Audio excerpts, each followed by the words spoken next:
City cable news కి స్వాగతం. ముందుగా హెడ్లైన్స్.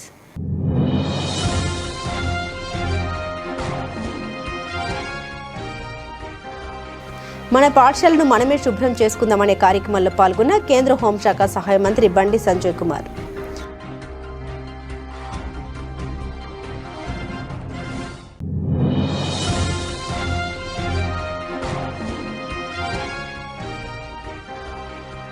సెస్ చైర్మన్ చిక్కల రామారావు కుటుంబాన్ని పరామర్శించిన బీఆర్ఎస్ రాష్ట్ర working president Sircilla MLA KTR.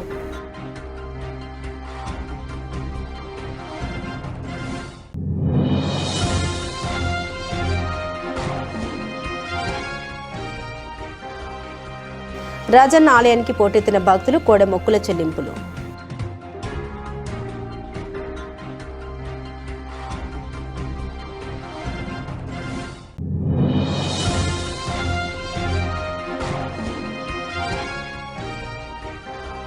కేసీఆర్ను సీఎంగా చేసే వరకు ప్రతి కార్యకర్త కష్టపడి పనిచేయాలని సిరిసిల్ల నియోజకవర్గ స్థాయి కార్యకర్తల సమావేశంలో పిలుపునిచ్చిన కేటీఆర్.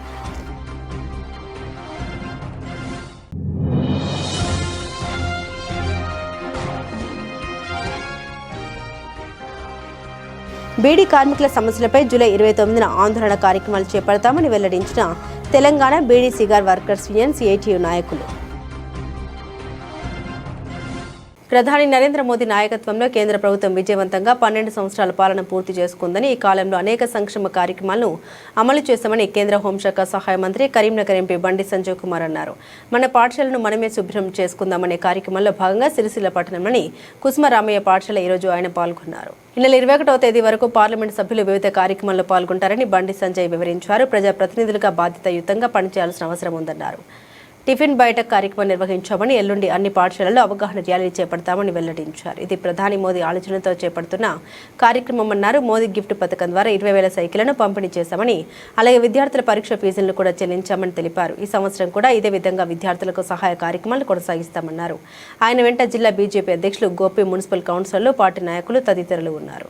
2 సంవత్సరాల నరేంద్ర మోడీ గారి యొక్క విజయవంతమైనటువంటి పాలన సందర్భంగా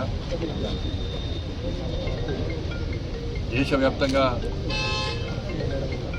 అనేక కార్యక్రమాలు నిర్వహించడం, సేవా కార్యక్రమాలు నిర్వహించడం, రైతు సమ్మేళనాలు కానీ, యువ సమ్మేళనాలు కానీ, మేధావుల సమ్మేళనం కానీ, ఇట్లా అనేక రకాల కార్యక్రమాలను నిర్వహించే ప్రయత్నం చేస్తున్నాం. దాంతోపాటు 12 సంవత్సరాల నరేంద్ర మోడీ గారి పాలన సందర్భంగా నరేంద్ర మోడీ గారి ప్రభుత్వం సాధించిన విజయాలు, ప్రవేశపెట్టిన సంక్షేమ పథకాల విషయంలో ప్రజలకు వివరించాలనే ఉద్దేశంతో ఈ కార్యక్రమం నిర్వహిస్తూ ఉన్నాం. ఈ నెల 20వ తారీఖు వరకు ప్రతి పార్లమెంట్ సభ్యుడు అన్ని నియోజకవర్గాలు పర్యటించడం, ఏదో ఒక కార్యక్రమంలో పాల్గొనడము, 12 సంవత్సరాల పాలన సందర్భంగా మేధావి వర్గాలు కలవడము, ఇన్ఫ్లుయెన్సర్స్ కలవడము, సాహిత్యాన్ని ఇవ్వడం, ఇవన్నీ కూడా జరుగుతూ ఉన్నాయి. అందుకే మన జమ్మిగుంటలో రైతు సమ్మేళనం కానీ, నిన్న టిఫిన్ బాక్స్ బయట మీటింగ్ కానీ ఇవన్నీ చేస్తూ ఉన్నాం. ముఖ్యంగా దేశంలో ఎక్కడా లేని విధంగా కరీంనగర్ పార్లమెంట్ నియోజకవర్గంలో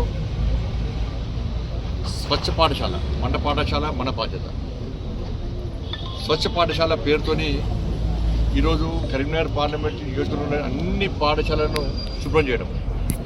ఈ నెల 15వ తారీఖు నుంచి పాఠశాల తెరవాలని చెప్పి రాష్ట్ర ప్రభుత్వం నిర్ణయించింది. సరే, స్కూల్లో అటెండర్స్ ఉండొచ్చు, అందరూ ఉండొచ్చు. ఇలా మేము చేసినంత మేము చేయకుండా కూడా చేసుకుంటారు.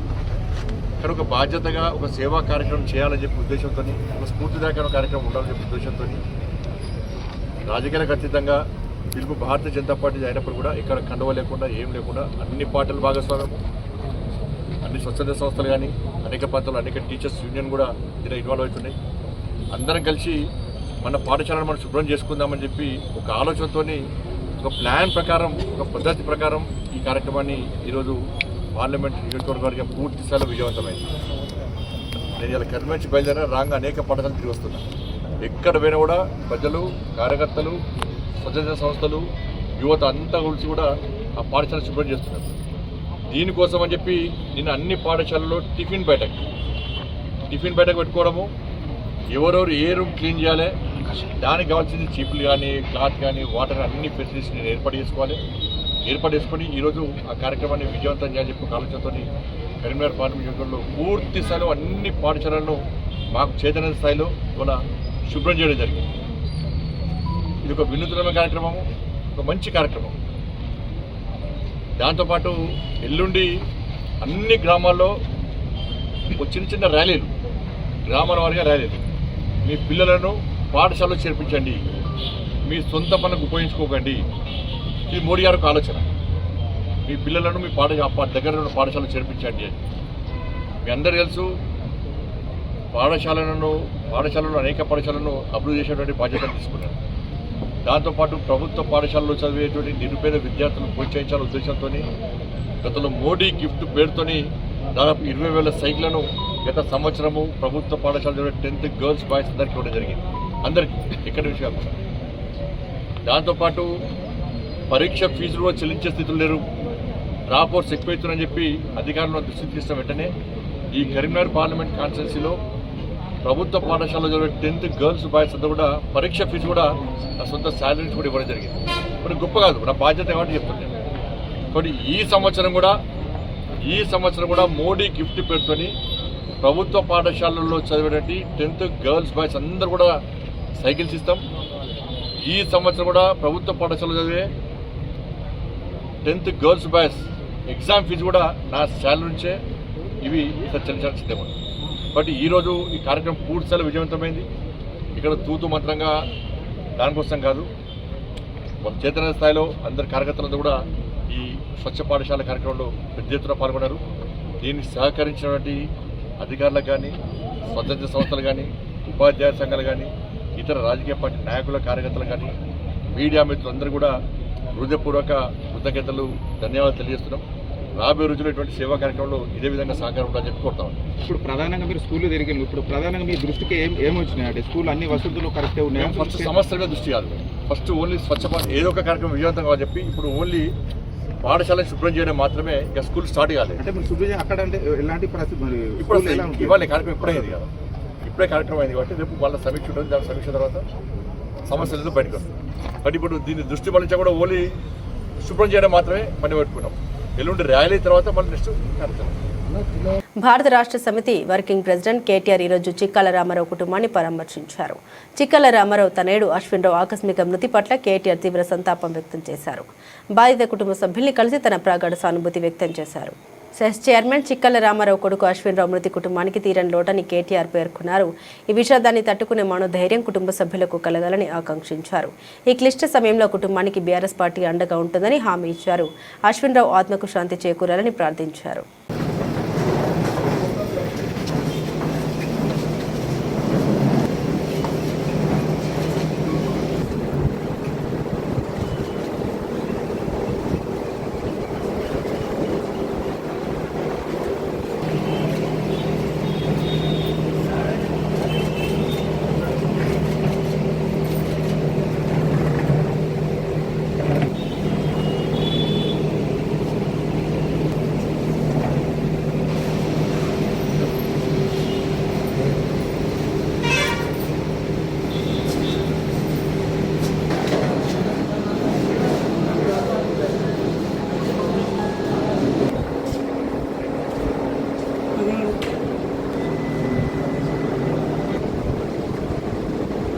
వేములవాడలోని శ్రీ రాజరాజేశ్వర స్వామి దేవస్థానం అనుబంధ ఆలయమైన శ్రీ భీమేశ్వర స్వామి ఆలయంలో శనివారం మాస శివరాత్రి, శని త్రయోదశి, వేసవి సెలవులు రెండో శనివారం సందర్భంగా భక్తుల రద్దీ నెలకొంది.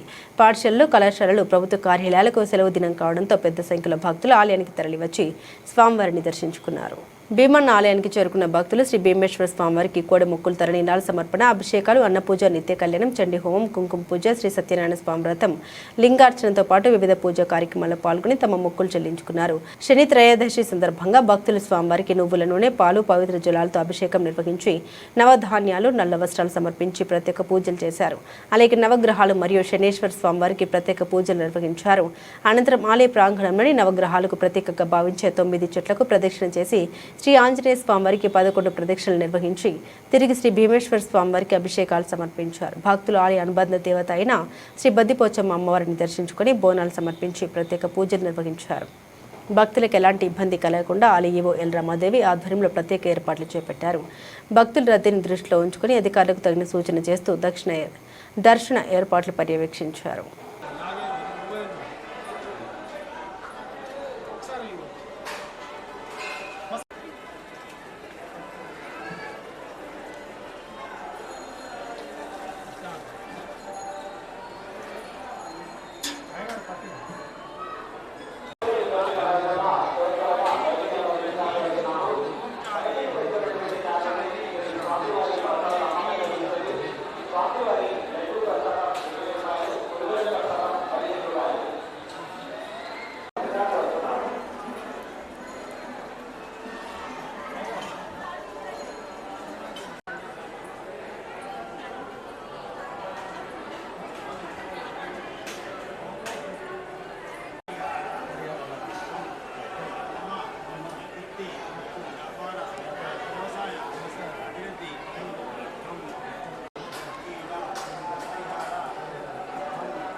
అన్ని రంగాల్లో రేవంత్ పాలన వైఫల్యం చెందిందని, రైతు బంధును బలహీనపరిచి రాహుల్ బంధువుగా మారాడని టీఆర్ఎస్ రాష్ట్ర వర్కింగ్ ప్రెసిడెంట్ ఎమ్మెల్యే కేటీఆర్ ఎద్దేవా చేశారు. ఈరోజు సిరిసిల్లాలోని తెలంగాణ భవన్లో ఏర్పాటు చేసిన నియోజకవర్గ కార్యకర్తల సమ్మేళనంలో ఆయన ముఖ్య అతిథిగా పాల్గొని మాట్లాడారు. కరెంటు కోతలు, ఎరువుల తిప్పలు, పంట కొనుగోలు సంక్షోభాలతో ఆనాటి రోజుల్లో కాంగ్రెస్ తెచ్చిందని కేటీఆర్ అన్నారు. మళ్లీ కేసీఆర్ నాయకత్వమే రాష్ట్రానికి అవసరమని పేర్కొన్నారు. ప్రజలు, కార్యకర్తలే బీఆర్ఎస్ బలమని అన్నారు. ప్రస్తుతం ప్రజలు కాంగ్రెస్ ప్రభుత్వంపై తీవ్ర అసంతృప్తితో ఉన్నారని, ఈ ప్రభుత్వం మొదటి అంకం పూర్తిగా విఫలమైందని కేటీఆర్ విమర్శించారు. సినిమా ఫస్ట్ హాఫ్ డిజాస్టర్ అయినప్పుడు సెకండ్ హాఫ్ పట్ల ఎలాంటి ఆశలు ఉండవో ఈ ప్రభుత్వ పనితీరు కూడా అలాగే ఉందన్నారు. అమ్మ విలువ, అన్నం విలువ అని అవి లేనప్పుడు తెలుస్తాయని, ఇప్పుడు ప్రజలు అలాంటి పరిస్థితిని ఎదుర్కొంటున్నారని వారు పేర్కొన్నారు. ప్రభుత్వం తరుగు పేరుతో రైతులను నిల్వన మోసం చేస్తుందని, ఎరువుల దుకాణాల వద్ద రైతులు మళ్లీ పాత రోజుల మాదిరిగా క్యూలో నిలబడి దుస్థితి వచ్చిందని మండిపడ్డారు. ధాన్యం కొనుగోలుకు సంచులు లేక రైతులు ఇబ్బందులు పడుతుంటే రాహుల్ గాంధీకి మాత్రం సంచుల డబ్బులు వెళ్తున్నాయని ఆరోపించారు. రైతు బంధును బలహీనపరిచి రాహుల్ బంధు మొదలు పెట్టారని, తెలంగాణ డబ్బును దోచుకుంటున్నారని ఆగ్రహం వ్యక్తం చేశారు. రాష్ట్ర భారాన్ని అప్పుల్లోకి నెట్టారని, వేములవాడ ఎమ్మెల్యే ఆది శ్రీనివాస్ ఎన్నికల ముందు బాండ్ పేపర్ రాసిస్తామన్న హామీలను ఇప్పటికీ అమలు చేయలేదని, దీనిపై సమాధానం చెప్పాలని డిమాండ్ చేశారు.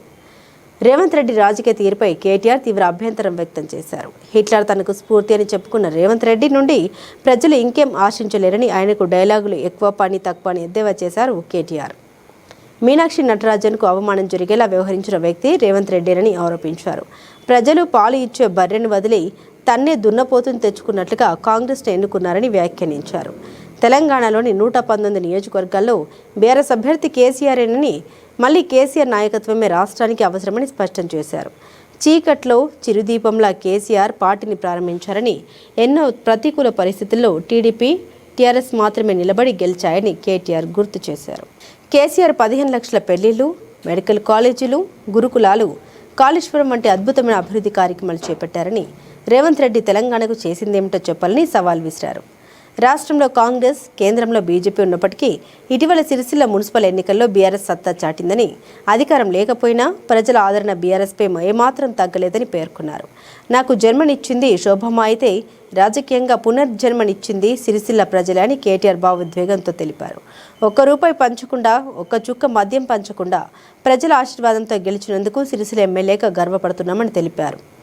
తన శరీరంలో ప్రాణం ఉన్నంత వరకు సిరిసిల్ల అభివృద్ధి తన లక్ష్యమని, కార్మిక ధార్మిక క్షేత్రమైన సిరిసిల్లను కేసీఆర్ నాయకత్వంలో జిల్లాగా మార్చి రూపురేఖలు మార్చామని తెలిపారు. బతుకమ్మ చీరల పథకం వెనుక ఉన్న సామాజిక ఆర్థిక కోణాన్ని రేవంత్ రెడ్డి అర్థం చేసుకోలేదని, తంగళ్లపల్లికి సముద్రం లాంటి సాగునీరు తెచ్చింది కేసీఆర్ అని గుర్తు చేశారు. తిరిగి అధికారంలోకి వచ్చిన తర్వాత ప్రతి ఒక్క కార్యకర్తకి అన్ని రకాలుగా అండగా ఉండి వారి జీవితంలో మరిన్ని సానుకూలమైన మార్పులు వచ్చేలా చూస్తామని హామీ ఇచ్చారు. అధికారం పోయిన తర్వాత కూడా లక్షల మంది పార్టీ కార్యకర్తలు పార్టీ వెంట నిలబడ్డారని, కార్యకర్తలే పార్టీకి అసలైన బలం అన్నారు. ప్రతి కార్యకర్త కూడా తమ బూత్లో మెజారిటీ సాధించేలా కృషి చేయాలి. సిరిసిల్లలో 287 బూత్లు ఉన్నాయి. ప్రతి చోట నిబద్ధతతో పనిచేయాలి. బీజేపీ, కాంగ్రెస్ దొంగ ఓటుతో గెలవాలని చూస్తున్నాయి.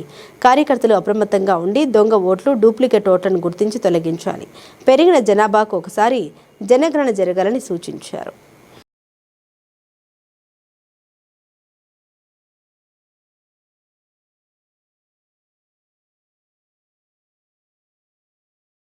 బీడీ పరిశ్రమపై ఆధారపడి పనిచేస్తున్న కార్మికులు ఎదుర్కొంటున్న సమస్యలపై చర్చించి బీడీ కార్మికుల సమస్యలపై యూనియన్ ఆధ్వర్యంలో సర్వేలు నిర్వహించి దశలవారీ ఆందోళన పోరాటాలు నిర్వహించాలని నిర్ణయం చేయడం జరిగిందని తెలంగాణ బీడీ మరియు సిగార్ వర్కర్స్ యూనియన్ సిఐటియు రాష్ట్ర ప్రధాన కార్యదర్శి ఎస్వి రమ అన్నారు. తెలంగాణ బీడీ మరియు cigar workers union Rajanna Sircilla జిల్లా ముఖ్య నాయకుల సమావేశం ఈరోజు బీవై నగర్లోని కామ్రేడ్ అమృత్ లాల్ శుక్లా కార్మిక భవన్ సిఐటియు జిల్లా కార్యాలయంలో యూనియన్ జిల్లా అధ్యక్షులు శ్రీరాముల రమేష్ చంద్ర అధ్యక్షతన జరిగింది.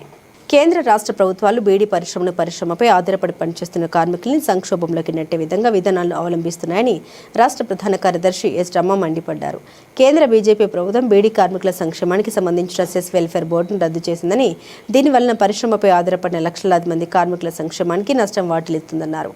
రాష్ట్ర ప్రభుత్వం బీడీ కార్మికులకు మేము అధికారంలోకి వస్తే జీవన భృతి 4016 రూపాయలు అందిస్తామని ఇచ్చిన హామీలు అమలు చేయకుండా కార్మికులకు అన్యాయం చేస్తుందన్నారు. బీడీ కార్మికులకు నష్టం చేసే విధంగా కేంద్ర రాష్ట్ర ప్రభుత్వాలు అనుసరిస్తున్న విధానాలకు నిరసనగా కేంద్ర ప్రభుత్వం రిటైర్మెంట్ పెన్షన్ నెలకు 6000 రూపాయలు అందించాలని, రాష్ట్ర ప్రభుత్వం జీవన భృతి 4016 రూపాయలు అందించాలని తదితర డిమాండ్లతో కూడిన జూలై 29వ తేదీన రాష్ట్ర వ్యాప్తంగా అన్ని జిల్లా కలెక్టరేట్ల ముందు ధర్నా కార్యక్రమాలు చేపట్టడం జరుగుతుందని, ఇటు ధర్నా కార్యక్రమాల్లో బీడీ కార్మికులు పెద్ద ఎత్తున పాల్గొని విజయవంతం చేయాలని పిలుపునిచ్చారు.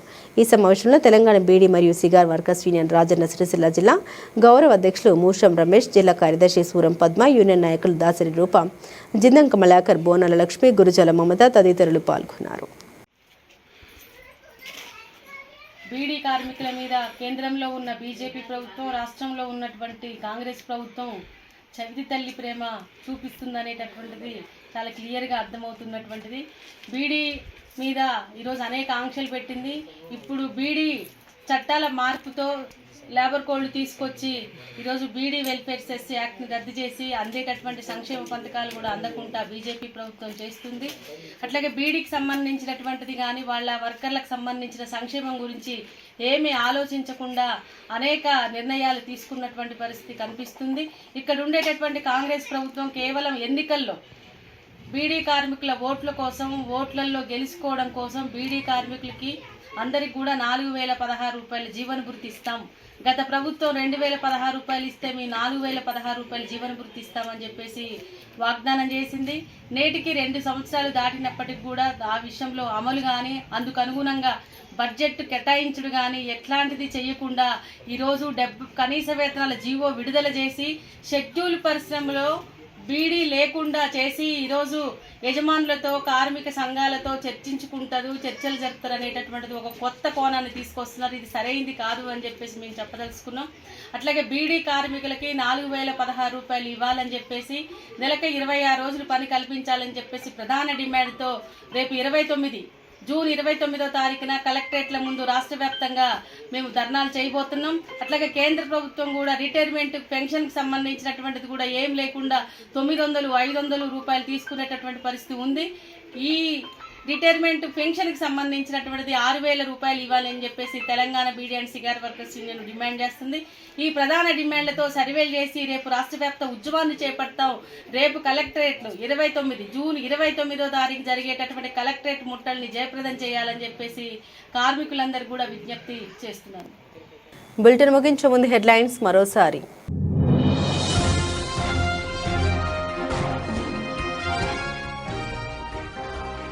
మన పాఠశాలను మనమే శుభ్రం చేసుకుందామనే కార్యక్రమంలో పాల్గొన్న కేంద్ర హోంశాఖ సహాయ మంత్రి బండి సంజయ్ కుమార్.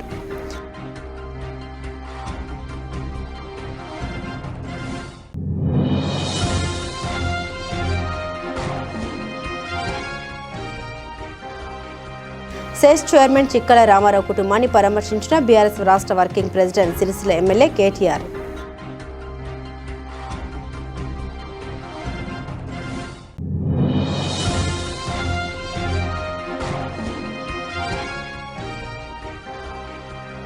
రాజన్న ఆలయానికి పోటెత్తిన భక్తులు కోడె మొక్కుల చెల్లింపులు.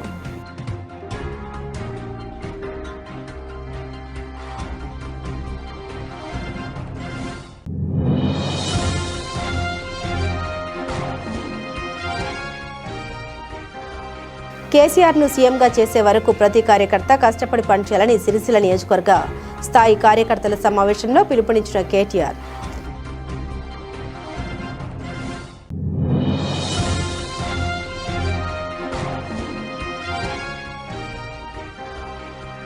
బీడీ కార్మికుల సమస్యలపై జూలై 29న ఆందోళన కార్యక్రమాలు చేపడతామని వెల్లడించిన Telangana beedi cigar workers union CITU నాయకులు. ఇవి బులెటిన్లోని విశేషాలు. తిరిగి మరో బులెటిన్తో మళ్ళీ కలుద్దాం.